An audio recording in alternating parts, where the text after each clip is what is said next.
চাকসেও নামটা কখনো শুনেছেন? কারো কারো কাছে এ নামটা চেনা মনে হতে পারে, আবার কারো কারো কাছে এ নামটা অপরিচিত, অদ্ভুত মনে হতে পারে। ঈদের একদম 1 মাস আগে থেকে শুরু করে ঈদের আগের দিন পর্যন্ত বিভিন্ন ধরনের পিঠা পুলি তৈরি করা আমার মনে হয় সিরাজগঞ্জের মানুষের নেশা এবং পেশা।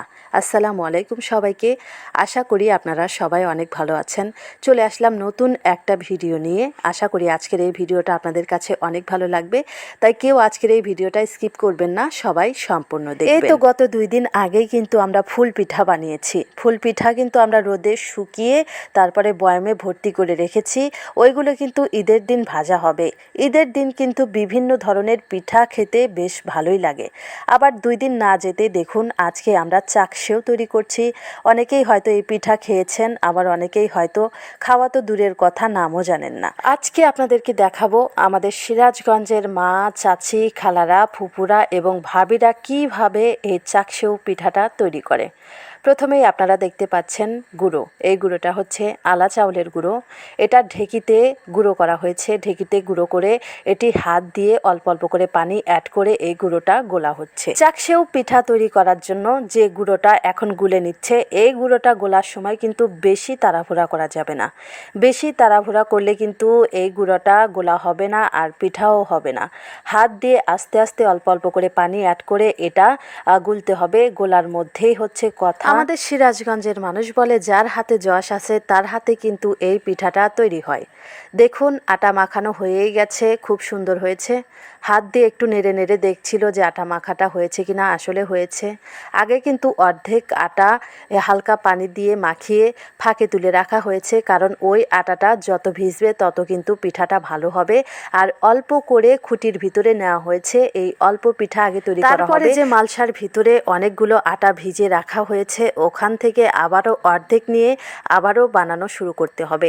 একবারে অধিক আটা গুলে নিল না, কম করে নিল, কারণ এইভাবে নাকি পিঠা অনেক ভালো হয়। দেখুন পিঠা মাখানোর সাইজ একবার খেয়াল করুন। দেখুন কিভাবে গায়ের জোর খাটানো হচ্ছে। অনেক শক্তির দরকার, অনেক পরিশ্রমের দরকার।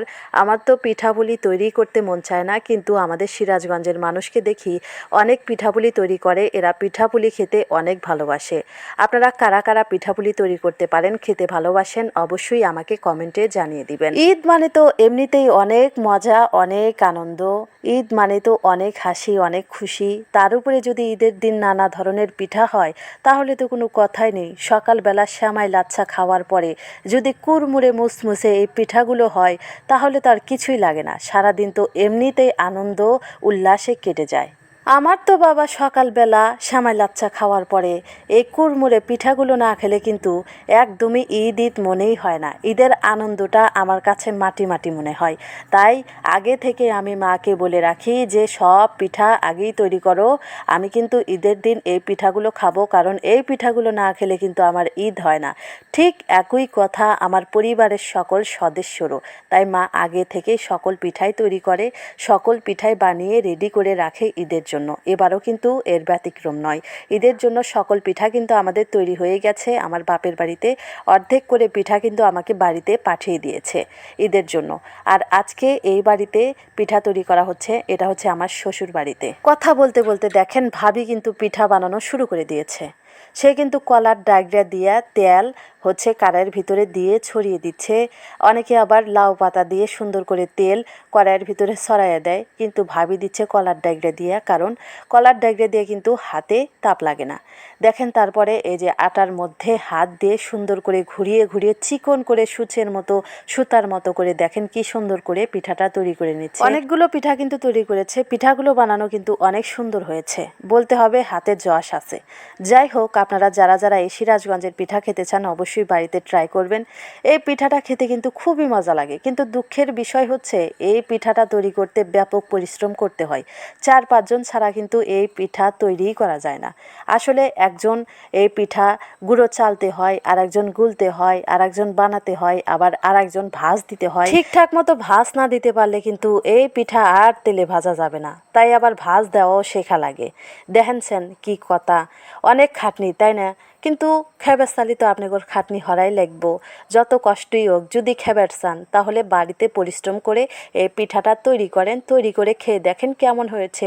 যদি ভালো লাগে অবশ্যই আমাকে কমেন্টে জানিয়ে দিবেন। পিঠা কিন্তু অনেকগুলোই তৈরি করা হয়েছে, এখনও পর্যন্ত কিন্তু অর্ধেক পিঠাই তৈরি করা হয় নাই। অনেকগুলো গুঁড়ো কিন্তু গুলে রাখা হয়েছে, সবগুলোই বানানো হবে। সবে মাত্র 1 খুঁটি চালের গুঁড়ো শেষ হবে কিন্তু শেষ হচ্ছে না, কারণ অনেক টাইম লাগে এই পিঠাগুলো বানাতে। শুধু খেতে টাইম লাগে না, খাওয়ার সময় তাড়াতাড়ি খাওয়া যায়, কিন্তু বানাতে অনেক কষ্ট হয়। চলেন এবার আপনাদেরকে একটু দেখাই কিভাবে এই পিঠাটা ভাঁজ করা হচ্ছে। তার আগে আর একবার ভালো করে দেখে নেন কিভাবে হাতটা ঘুরিয়ে পিঠাটা তৈরি করছে। এবার এদিকে একটু লক্ষ্য করেন কিভাবে পিঠাটা ভাঁজ দেওয়া হচ্ছে, চারকানি করে পিঠাটা ভাঁজ দেওয়া হচ্ছে। এটাকে কি বলে গণিতের ভাষায় আপনারা একটু বলেন তো? এটাকে কিন্তু চতুর্ভুজ বলে। ঠিক চতুর্ভুজের মতো করে ভাঁজগুলো করে নিচ্ছে, একটা একটা করে দিচ্ছে আর একটা একটা করে দুই পাশ থেকে আগে একটু একটু করে ভাঁজ করে নিয়ে তারপরে আবারও সামনের দিক থেকে এবং পিছনের দিক থেকে টেনে টেনে তুলে তারপরে মধ্যে দিয়ে একটা ভাঁজ দিয়ে উপরে একটা জাতা দিচ্ছে। এর ফলে চতুর্ভুজ হয়ে যাচ্ছে। এভাবে ভাঁজটা করলে কিন্তু ভাঁজটা খুলে যাওয়ার কোনো আশঙ্কা থাকে না এবং তেলে ভাজার পরে কিন্তু অনেক ফুলে ওঠে, খুবই ভালো লাগে খাইতে। যাই হোক, অনেক কথাই তো বললাম, একটু আপনাদেরকে মনে করিয়ে দিতে চাই। আর সেটা হচ্ছে, যদি ভিডিওটা আপনাদের কাছে ভালো লেগে থাকে দয়া করে লাইক কমেন্ট শেয়ার করে দিবেন আর আমার এই ছোট্ট চ্যানেলটাকে সাবস্ক্রাইব করে দিবেন। যারা পেজ থেকে দেখছেন অবশ্যই পেজটাকে ফলো দিয়ে দিবেন। আমার মাকে কিন্তু একটা কথা আমি প্রায়ই বলতে শুনি, আর সেটা হচ্ছে পিঠা খাওয়া দাঁতের কাম। আসলে কিন্তু পিঠা খাওয়া দাঁতের কাম বলতে আমার মা কিন্তু বুঝিয়েছে দাঁত দিয়ে পিঠে ছিঁড়ে ছিঁড়ে খাওয়াকে নয়, বুঝিয়েছেন পিঠা খাইতে হলে অনেক পরিশ্রম করতে হয়। পিঠা খাওয়া কিন্তু মুখের কথা না। আজকে কিন্তু এই কথাটার আমি সঠিক প্রমাণ পেয়ে গেলাম। দেখেন পিঠা খাইতে কত পরিশ্রম করা লাগে। 4 জন মানুষ তাও একটা পিঠা তৈরি করতে পারছে না।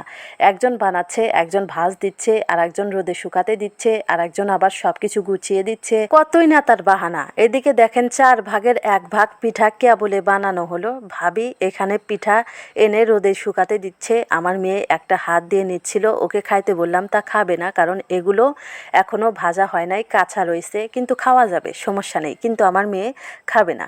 ভাবি রোদে দিচ্ছে, অন্তত 1 ঘন্টা যাবত রোদে শুকাতে দিতে হবে। 1 ঘন্টার মধ্যেই শুকে যাবে, বেশি টাইম লাগবে না।